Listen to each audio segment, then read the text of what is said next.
Je pense qu'il y a une maladie en France, en fait. La maladie en France, elle consiste, si tu veux, déjà à essayer, si tu veux, de décrédibiliser les gens qui pensent pas, on va dire, d'une manière formatée. Par exemple, je me rappelle que les frères Bogdanov, par exemple, ont subi la même levée de bouclier lorsqu'ils ont, alors que c'est deux personnes qui sont tous les deux docteurs, quand ils ont écrit des ouvrages où éventuellement ils parlaient de l'éventualité d'un point d'origine qui serait non matériel, c'est-à-dire quelque part ils parlaient de Dieu, il y a eu une levée de bouclier à leur égard. Pourtant, les livres qu'ils ont écrits ont été extrêmement populaires, ils ont été extrêmement vendus et ils ont véritablement réussi à vulgariser des thèses qui étaient compliquées. Tu vois. Et lorsqu'ils ont fait ça, c'était la même chose. Ils ont été traités de charlatans, des gens ont commencé à remettre en question leur diplôme.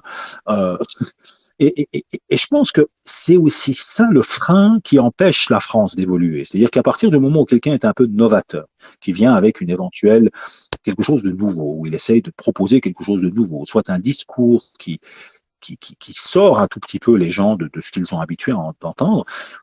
Est-ce que c'est de la jalousie? Est-ce que c'est des rivalités interpersonnelles?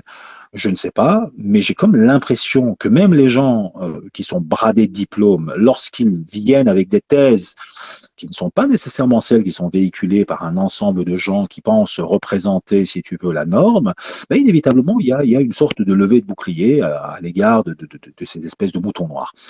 Nonobstant le degré d'éducation, le nombre de diplômes qu'il possède. Hein. On a pu le voir avec, encore une fois, Bogdanov, on a pu le voir avec le professeur Raoult, qui est parmi les top 5 de l'élite mondiale en infectiologie, et tu avais des gens qui lui parlaient euh, comme si on parlait à un petit étudiant, je dirais, j'aurais dit des étudiants à lui qui traitent cette sommité mondiale d'être un idiot fini. Alors, je suis pas du tout en train de dire que parce que tu es une sommité mondiale, tu peux pas dire de bêtises, tu vois. Mais à un moment donné, il faut quand même voilà, se questionner sur cette maladie qui existe en France, qui d'ailleurs pour moi, a commencé, par exemple, en questionnant ses diplômes. Est-ce qu'il a menti sur ses diplômes? Le type, il a dû publier ses diplômes. Alors, je connais pas ses travaux. Honnêtement, je sais qu'il cherche à vulgariser, si tu veux, certaines choses. Tout ce que je sais, c'est que ces livres ont eu un certain succès et globalement, bah, si ces livres ont eu un certain succès, c'est qu'ils ont fait mouche. Tant mieux pour lui, sur le plan économique, sur le plan financier. Maintenant, je connais pas les tenants, les aboutissants. J'ai entendu des choses, mais je peux pas les vérifier. Mais je dis tout simplement qu'il faut laisser les idées circuler. Tu vois, il faut les aider, il faut aider les idées circuler, il faut laisser les idées circuler, il faut laisser les gens juger si éventuellement euh, ce qu'il est en train de proposer est utile ou pas. Tu vois, mais essayer de décrédibiliser les gens sur base je dirais, de leur diplôme. Essayer de décrédibiliser les gens en disant que c'est pas des spécialistes, alors que manifestement, ils ont je dirais, ils ont un domaine de spécialisation là-dedans, parce que tout simplement, ils ne tiennent pas le même discours que d'autres. C'est quelque chose qui, personnellement, me pose problème. Tu vois, donc, je suis pas en train de le défendre encore une fois, parce que je ne le connais pas. Tu vois, je connais pas, j'ai pas lu ses ouvrages, je l'ai écouté peut-être dans 4 ou 5 émissions, et c'est pas du tout suffisant pour moi de me prononcer sur son cas bien précis. Mais je dis que j'ai l'impression qu'en France, c'est difficile pour quelqu'un de proposer quelque chose de nouveau sans se voir critiquer, sans avoir de la jalousie, des conflits interpersonnels et des choses de ce genre-là. Voilà. Donc, encore une fois, je ne me prononce pas sur le personnage et ses idées, parce que je ne le connais pas. Et je dis tout simplement que je trouve ça très bas de questionner ses diplômes.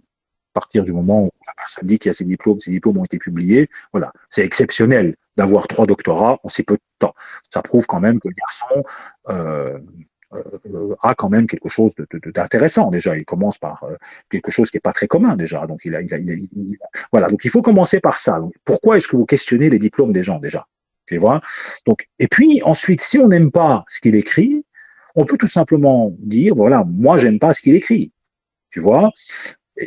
Et on se limite à ça. Tu vois, aux États-Unis par exemple, tu as eu énormément d'ouvrages. D'ailleurs, les plus grands best-sellers mondiaux sont écrits essentiellement par des gens qui peuvent être des professeurs ou des gens qui, à un moment donné, décident de vulgariser certaines idées. Tu vois, il se ramasse toujours, si tu veux, une levée de bouclier de la part des pseudo-spécialistes qui considèrent que non, lui, c'est pas un spécialiste. Alors, quand bien même il a un diplôme, ça sert à rien. Tu vois, son diplôme lui a servi à rien parce qu'il n'a pas dit ce qu'il fallait dire, en fait. Tu comprends?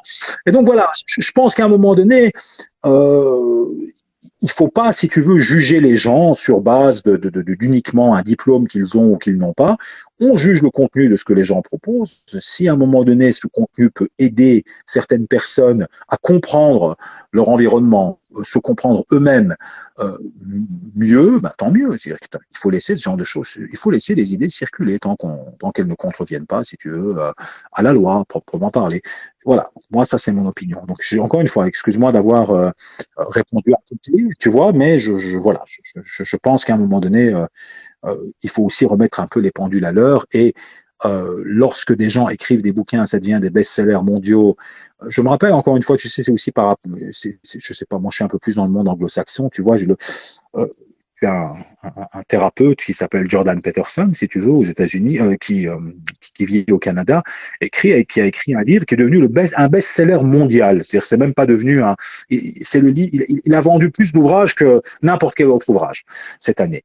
Ça s'est vendu par millions d'exemplaires, son bouquin. Alors, c'est un bouquin, ça s'appelle 12 règles pour la vie. Alors, il prend beaucoup d'exemples en psychologie évolutionniste et il essaye, si tu veux, de mettre en avant certaines idées. Mais il est considéré comme étant un guignol par ses détracteurs.